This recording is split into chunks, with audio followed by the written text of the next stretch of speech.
नमस्कार दोस्तों, आज बताऊंगा एनुअल रिटर्न फाइनेंशियल ईयर 24-25 के लिए कैसे फाइल करेंगे। न्यू एनुअल रिटर्न है, टेबल में भी चेंजेस है। नए साल के लिए कैसे भरा जाएगा, स्टेप बाय स्टेप पूरा प्रोसेस बताने वाला हूँ। रिकन्सिलेशन कैसे करनी होगी, आईटीसी की मैचिंग कैसे करनी होगी, बुक्स ऑफ अकाउंट कैसे मैच करना होगा, पूरा प्रोसेस बताने वाला हूँ। उससे पहले बताना चाहूँगा, जो भी भाई बंधु मेरे चैनल पे पहली बार है, इस वीडियो को पहली बार देख रहे हैं, जिन्होंने अभी तक सब्सक्राइब नहीं किया सब्सक्राइब कर लीजिए दोस्तों। साथ ही साथ बेल आइकन पे भी क्लिक कर लीजिए ताकि इस तरह का कंटेंट आपको मिलता रहे। तो दोस्तों सबसे पहले तो आप आ जाना सर्विस में, रिटर्न में, और यहाँ पे एनुअल रिटर्न का ऑप्शन दिखेगा। फाइनेंशियल ईयर 24-25 ले लिया, सर्च पे क्लिक किया, प्रिपेयर ऑनलाइन पे जाना है और यहाँ पे अगर नील की रिटर्न फाइल कर रहे हो तो यस, नील की रिटर्न फाइल नहीं कर रहे हो तो नो पे टिक करके नेक्स्ट कर देंगे। अब मैं आपको बता दूं चेंजेस क्या मिलेगा। सबसे पहले ऊपर ही चेंजेस देखने को मिलेगा, देख सकते हैं फाइनेंशियल ईयर 24-25 का एनुअल रिटर्न ये आ गया। चेंजेस क्या क्या है, यहाँ पे सिस्टम जनरेटेड 9 दिखेगा, जो कि सिस्टम कंप्यूट करता है वो है एनुअल R1, एनुअल 3B, साथ ही साथ टेबल 8A का डॉक्यूमेंट और जीएसटी और उनमें जो HSN समरी आती है, टेबल 12 भी जीएसटी और उनका आप यहाँ पे डाउनलोड कर सकते हो। ठीक है,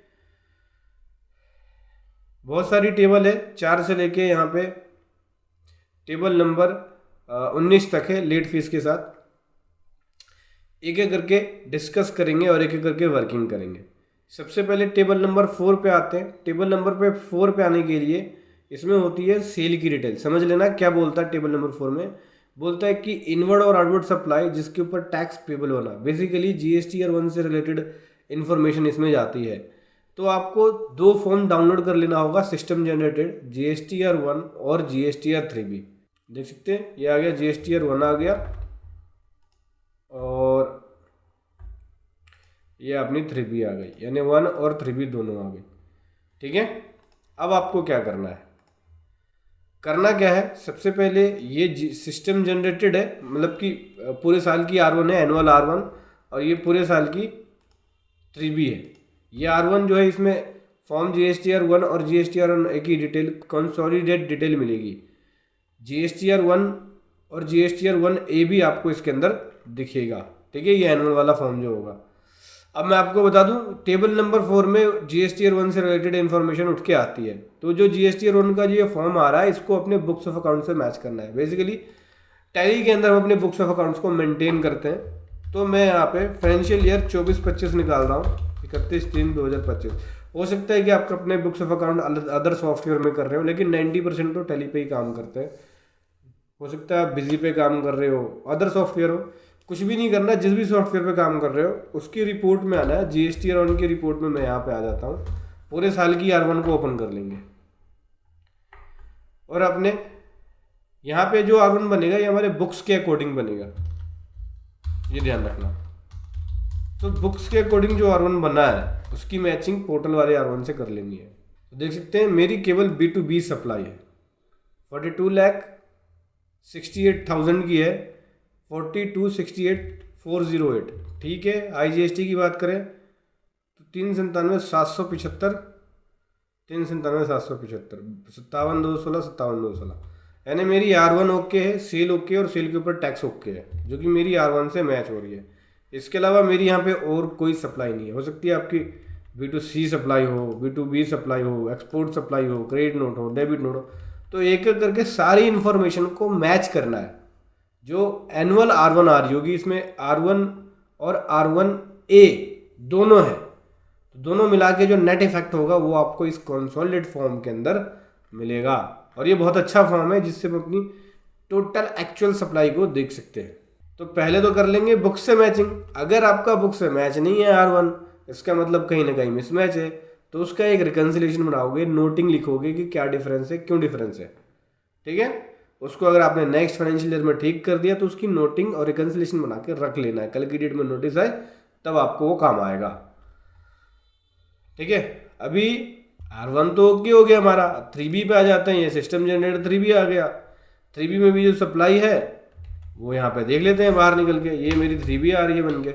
बुक्स के अंदर 3B जो है 1 अप्रैल 24 से 31 मार्च 25 की 3B को ऑन कर लेंगे। देखो 4268 आ गया, 4268 तो देख सकते हैं अगर मैं इससे मैचिंग करूं तो 4268 मतलब सेल हमारी ठीक है, 0.92 है तो वह 9 हो गए यहाँ पे, ठीक है। उसके बाद अगर हम टैक्स की बात करें तो CGST 57,216, ठीक है, 57,216.90 तो 57,217 बन गया। और यहाँ 397 और यहाँ 4,6 है। इसका रीज़न ये है क्योंकि हमारी सेल तो सही गई है, लेकिन एक बिल जो था उसको हमने अमेंड किया और वो फाइनेंशियल ईयर 23-24 का था, जिसके वजह से करंट ईयर में हमारी आउटपुट लाइबिलिटी बढ़ी है, जो कि 3B में ऐड हुआ है R1 में एज इट इज़ है। इसलिए R1 के अंदर फ़र्क नहीं दिख रहा है। इसका डिफरेंस कहाँ दिखेगा आपको? टेबल 9 में दिखेगा, और टेबल 9 के अंदर इसका डिफरेंस जाएगा, ठीक है। टेबल 9 में मैं आपको बताऊंगा कि डिफरेंस कैसे जा रहा है। और देखो ऐसे केसेस में आपको एक रिकन्सिलेशन बना कर रखना है। हालांकि मैंने यहाँ पे रिकन्सिलेशन तो बना रखा है, नोटिंग कर रखी है कि एक बिल हमारा 156 है, जो कि 70,500 का टैक्सेबल वैल्यू और उस पर 8460 रुपये का टैक्स का फ़र्क है। अगर आप इसके बीच का डिफरेंस निकालोगे तो मैं आपको दिखा देता हूँ। हमारी सेल यहाँ पे 397 775.27 माइनस 406 235.27, देख सकते हैं 8460 रुपये का फ़र्क आ रहा है। ये उसी बिल का फ़र्क है, ठीक है। अभी क्या करना है, ये सीट ओके हो गई है, सेव पे कर देंगे, यस कर देंगे, ओके करेंगे, आगे बढ़ेंगे, नेक्स्ट पे जाएंगे, शीट नंबर 5 पे आएंगे।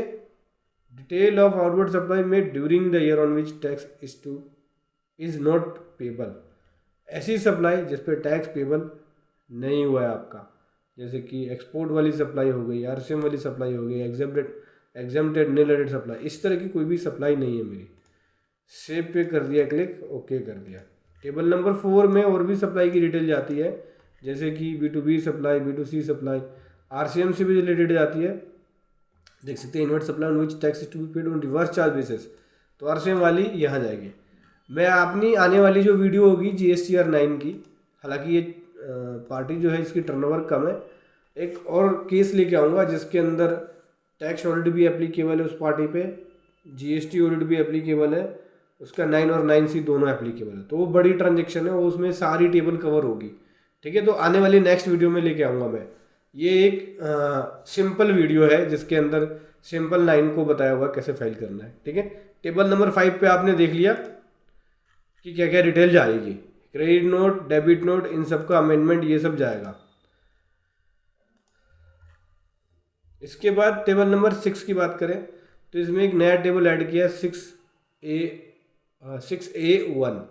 इसमें क्या होता है कि अगर 3B में आपका पिछले साल का क्लेम है, यानी 24-25 की 3B में 23-24 का भी क्लेम है, तो उसका बाइफर्केशन आपको यहाँ देना है। मेरा ऐसा कुछ भी नहीं है कि जो मैंने 24-25 की 3B फाइल करी है उसमें 23-24 का है। अगर आपका रहता है तो आप दे सकते हैं। बाकी इस वाली की इन्फॉर्मेशन देना होता है कि इनपुट है कैपिटल गुड्स है या इनपुट सर्विस है। अगर कैपिटल गुड्स है तो कैपिटल गुड का आपको ये सेपरेट रिपोर्ट करना मैंडेटरी है। इनपुट सर्विस और इनपुट के अंदर ऑप्शन है कि आप सारा का सारा इनपुट सर्विस में रिपोर्ट कर लो या इनपुट में रिपोर्ट कर लो, ठीक है। इसके अलावा ITC आपका RCM के ऊपर रहता है तो उसकी डिटेल इनपुट सर्विस से रिलेटेड कौन सा है ये, इस तरह की कोई भी ITC नहीं है मेरी। टोटल ITC ये आ गया, देख सकते हैं पॉइंट्स के अंदर फ़र्क है, 25 पैसे 39 पैसे, ये डिफरेंस माइनस का डिफरेंस है। आगे बढ़ते हैं, नेट ITC ये आ गया, सेव पे क्लिक कर दिया। टेबल नंबर 6 ओके है मेरा, ठीक है। टेबल नंबर 6 बेसिकली 3B से उठ के आया हुआ है ये, और इसका ये है बाइफर्केशन। आगे बढ़ेंगे टेबल नंबर 7 पे।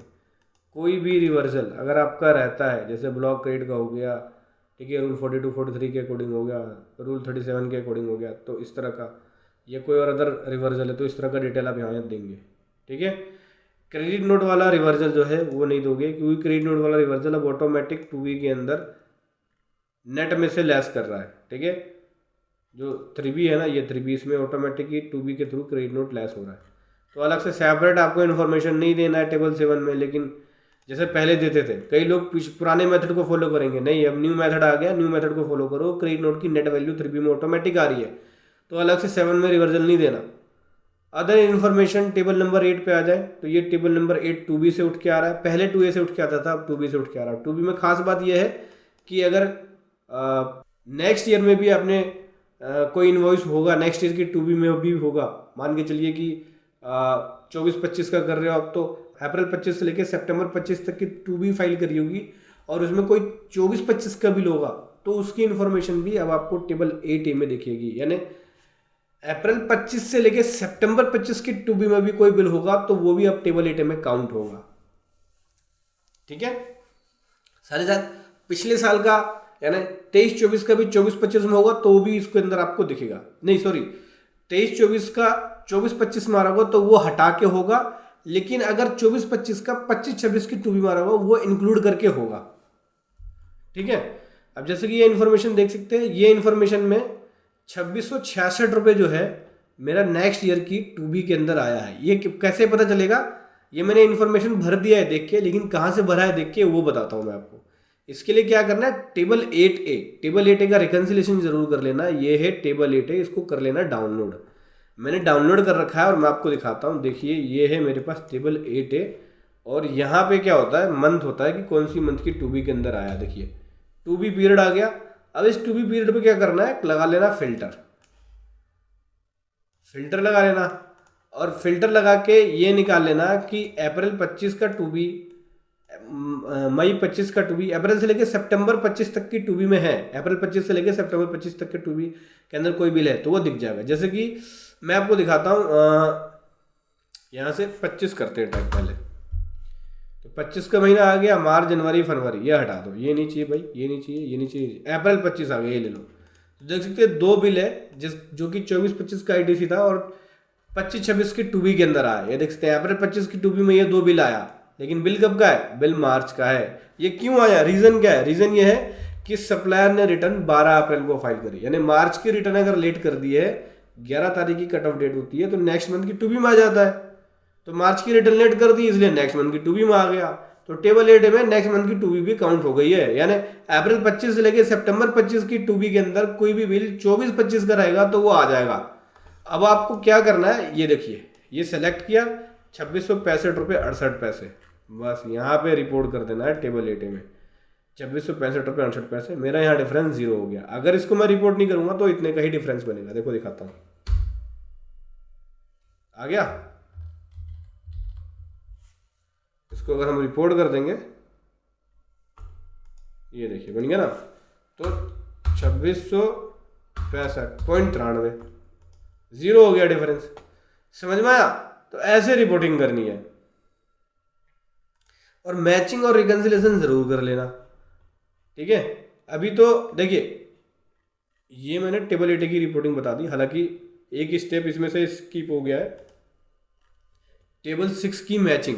ये जो इनपुट क्लेम है ना, ये अपने बुक्स से मैच कर लो। बुक्स मतलब 3B मतलब टैली के अंदर जो 3B जनरेट होकर आ रही है। ये देखिए बुक्स, ये है मेरे पास ITC, इनवॉइस वाइज डिटेल आपको यहाँ देखने को मिलती है। तो जो टोटल ITC आ रहा है यहाँ पे और यहाँ पे जो आ रहा है उसका आपको रिकन्सिलेशन बनाना होगा। जैसे IGST में 8635 है, 8635 है, यहाँ 37315 है और यहाँ कितना है 38966, तो इसका रिकन्सिलेशन बनाना है। इसको कर लो एक्सेल में एक्सपोर्ट और रिकन्सिलेशन बना लो। देखो मैंने कर रखा है एक्सेल में एक्सपोर्ट और मैंने टेबल 8A से कर लिया मैच। ठीक है, टेबल 8A मैंने आपको दिखाया भाई, ये टेबल 8A, इसमें सारे बिलों की मैचिंग कर लो। जैसे कि मैंने देखिए ये मैच पे कर दिया, मैच जो मैच हो गया मैच लगा दिया, और जिसका क्लेम हमने, ये देखिए इसका क्लेम हमने नेक्स्ट फाइनेंशियल ईयर में लिया था उसको लिख दिया। ऐसे ही इधर कर लेना है मैच करने के बाद यहाँ पे एक छोटा सा एक रिकन्सिलेशन नोट बनाया है। चाहे तो आप इस रिकन्सिलेशन नोट को बना सकते हो देख के, बिल्कुल सिंपल सा है, रिकन्सिलेशन ऑफ टेबल 8A। अब देखिए ITC on books in tally के अंदर जो ITC है वही आ गया, ये वाला अमाउंट सेम आ गया।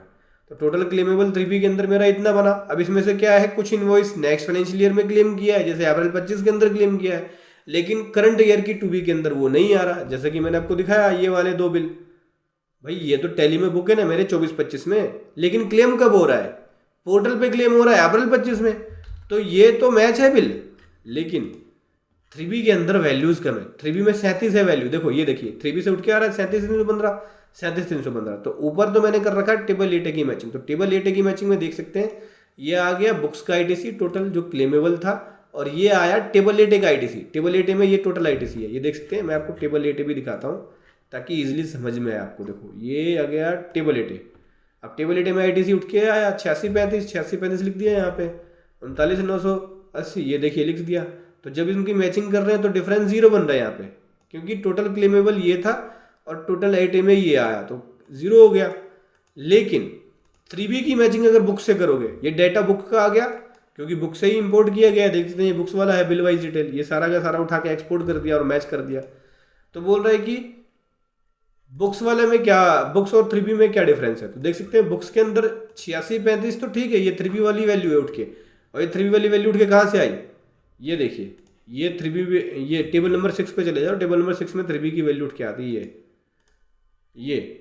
और चाहे तो जो एनुअल 3B डाउनलोड कर रखा है ना वो भी देख लो, ये टेबल 3 टेबल 6 4 ये देख सकते हैं टोटल 8635 IGST और 37,315 37,315 बिल्कुल सेम वैल्यू आएगी टेबल 6 की। अब ये जो वैल्यू है इसकी रिकन्सिलेशन है, तो इसकी रिकन्सिलेशन में क्या किया हमने, यहाँ पे लिख दिया कि ITC क्लेमिंग 3B, देख सकते हैं ITC portal, ITC on GST portal under table 3B की टेबल में जो ITC क्लेम है वो ये है, ठीक है। बुक्स के अंदर ये है, डिफरेंस कितने का आ रहा है, डिफरेंस आ रहा है हमारा 2600 कुछ समथिंग का, 2665.68 का।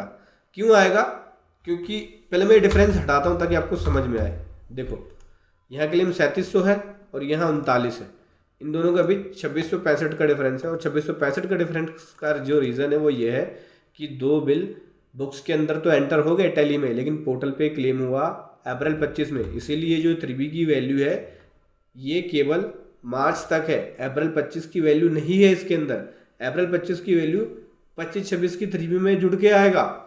तो आपको क्या करना है, यहाँ पे एक टेबल ऐड कर लेना, ITC of financial year 24-25 claimed in 25-26 3B।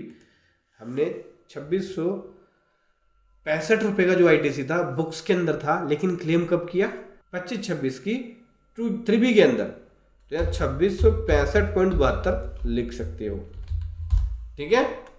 ये अमाउंट हमने नेक्स्ट फाइनेंशियल में जाके क्लेम किया, इतना अमाउंट क्लेम किया, इसलिए टेबल 8 का डिफरेंस भी आपका बन के आ रहा है। उस करंट पीरियड में इसका मतलब क्लेम केवल 37 हुआ है और 2665.72 नेक्स्ट फाइनेंशियल ईयर में क्लेम हुआ है। तो ये ऐसी ही मैचिंग करनी है, ITC की और टैक्सेबल वैल्यू की ऐसी मैचिंग करनी है ताकि आपका डिफरेंस न बने। अब देखो हमारी 3B हो गया, यहाँ पे डिफरेंस अगर देखा जाए तो 0 है, पॉइंट समथिंग पैसे का है, तो कुछ तो फर्क पड़ेगा नहीं इतना। और टेबल 8 में भी अगर आप देखो ये रहा टेबल 8, तो यहाँ डिफरेंस क्या आ गया, यहाँ डिफरेंस 0 हो गया, ठीक है। इसका हमने बाइफर्केशन दे दिया, सेव पे क्लिक कर दिया, ओके कर दिया, अब आगे बढ़ेंगे। टेबल नंबर 9 में दिखाता हूँ, यहाँ भी ये पंगा है।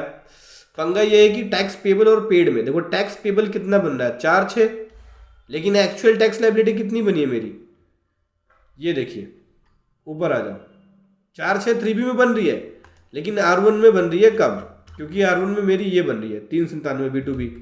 लेकिन अमेंडमेंट किया है जिसकी वजह से 8400 कुछ समथिंग अमाउंट जो है 8460 रुपये वो ऐड हो गया अमेंडमेंट की वजह से। तो टैक्स पेबल इतना बन गया और पेड ये हुआ है, जिसमें से हालांकि पेड भी पूरा हुआ है, देखिए पेड पूरा हुआ है, पेबल और पेड दोनों बराबर है, क्योंकि ये ऑटोमेटिक पेड करते हैं 3B में, मैनुअल पे नहीं कर सकते, ऑटोमेटिक करते हैं, जिसमें लेट फीस भी है यहाँ पे। अभी ओके करेंगे, बाहर निकलेंगे, टेबल नंबर 9 भी ओके हमारा। 10वें की बात करें तो यहाँ पे रिपोर्टिंग करनी होगी 13 नंबर में कि ITC पिछले साल का मतलब 24-25 का 25-26 में जो क्लेम किया उसकी डिटेल देख सकते हैं। ये ITC 24-25 का जो 25-26 में क्लेम किया वो ये है, ठीक है। अभी सेव वाले बटन पे क्लिक करेंगे, ओके कर देंगे, अब यहाँ से बाहर निकलेंगे। हालांकि टेबल नंबर 10, 11, 12, 13 में डिटेल जो देनी होती है, सप्लाई अगर आपने बढ़ाई है अमेंडमेंट या क्रेडिट नोट के थ्रू वो 10 में दोगे, सप्लाई घटाई है अमेंडमेंट या क्रेडिट नोट के थ्रू 11 में दोगे, और को ITC आपने रिवर्स किया है 24-25 का 25-26 में तो उसकी रिपोर्टिंग 12 में करोगे, ठीक है। हर साल इतने साल से एनुअल रिटर्न भर रहे हैं, 4-5 साल से सेम चीज़ें हैं, इसमें कुछ खास चेंजेस नहीं है। अगर पुरानी वीडियो मेरी आपने देखी होगी तो कुछ खास है नहीं। 14 नंबर की बात करें तो कोई टैक्स पेबल और पेड बना है तो उसका डिफरेंस या कोई बना है तो उसकी डिटेल आप यहाँ देंगे, ठीक है। और यहाँ पे पेबल और पेड बना है तो एनुअल रिटर्न के अंदर बाहर निकलेंगे, 14 नंबर हो गया। 15 नंबर में कोई रिफंड या कोई डिमांड की डिटेल है, उसकी डिटेल जाएगी। सेव कर दिया, ओके कर दिया। हालांकि मेरे ख्याल से ये पोर्टल्स पे ऑटोमेटिक आना चाहिए, लेकिन ये आ नहीं रहा। चलो 16 नंबर की बात करें। 16 नंबर में कोई सप्लाई आपने कंपोजिशन डीलर से करी है, by way of job work या गुड्स भेजा है अप्रूवल बेसिस पे, इस तरह की सप्लाई भी कोई भी नहीं है मेरी। ओके करूँगा, आगे बढ़ूँगा। अब यहाँ से 16 नंबर हो गया। 17 नंबर में एचएसएन कोड की डिटेल सर्विस प्रोवाइड करता है, तो सर्विस की एचएसएन की डिटेल ये रही, ठीक है। और अगर आप इसको देखेंगे तो 4268 409 और 397 75, ठीक है, मेरी सेल के अकॉर्डिंग मैच हो रहा है, ठीक है ना। अब 3B में जो डिफरेंस है वो 8460 का है। कल को नोटिस आएगा तो बस आप बता सकते हैं, मैं तो बता सकता हूँ भैया मेरा एक इन्वॉइस है जिसको अमेंडमेंट किया, जिसकी वजह से 3B में लाइबिलिटी मेरी बढ़ गई है। R1 में तो मेरी एक्चुअल सेल के अकॉर्डिंग है, करंट ईयर का, पिछले साल का अमेंडमेंट की वजह से थोड़ी सी लाइबिलिटी मेरी बढ़ी है, कोई दिक्कत नहीं। इसकी रिकन टेबल नंबर 18 ऑप्शनल है, इन्वर्ट सप्लाई से रिलेटेड एचएसएन कोड होता है, तो देना चाहो तो दे सकते हो या छोड़ सकते हो, ये वाला मैंडेटरी नहीं है। 17 नंबर मैंडेटरी है। अभी कंप्यूट लाइबिलिटी पे क्लिक करेंगे, रिफ्रेश करेंगे, लाइबिलिटी यहाँ कंप्यूट होकर आएगी, देख सकते हैं। कोई लेट फीस या पेबल बनेगा तो आपको यहाँ दिख जाएगा। हमारी कोई लेट फीस पेबल नहीं है ना पेड है, ठीक है, क्योंकि एनुअल रिटर्न टाइम पे फाइल कर रहे हैं, तो भाई लेट फीस किस बात की। सॉरी, ये कैश बैलेंस का ऑप्शन है, पेबल और लेट फीस का पेबल और पेड यहाँ पे आएगा, जीरो है, ठीक है। अभी क्या करेंगे, प्रीव्यू 9 पे क्लिक करोगे और 9 का यहाँ प्रीव्यू दिख जाएगा आपको। टोटल सेल आ गई, ये देख सकते हैं टोटल सेल, ये लाइबिलिटी आ गई। इसके बाद इसके अकॉर्डिंग देख सकते हैं ये 3B में वैल्यू है, इसका बाइफर्केशन आया, ये टोटल सेल एंड लाइबिलिटीज़। बस 9 रेडी है फाइलिंग के लिए, कुछ नहीं करना। फाइल GST 9 पे जाना है, यस करना है। यस करने के बाद EVC पे क्लिक कर देना। जो OTP आया है वो OTP लिखना होगा। चलिए लिख लेते हैं OTP को। जो OTP लिखा है वो कर देंगे पेस्ट। ये देख सकते हैं हमारी 9, बैक करके जाओगे 9 हो गई है फाइल, ठीक है। आपको डाउनलोड कर लेना है यहाँ से। अब समझ गए दोस्तों, ऐसे आपको GSTR 9 फाइल करना है GST पोर्टल पे। वीडियो कैसी लगी ज़रूर बताएं। Thank you so much. जय हिंद, वंदे मातरम।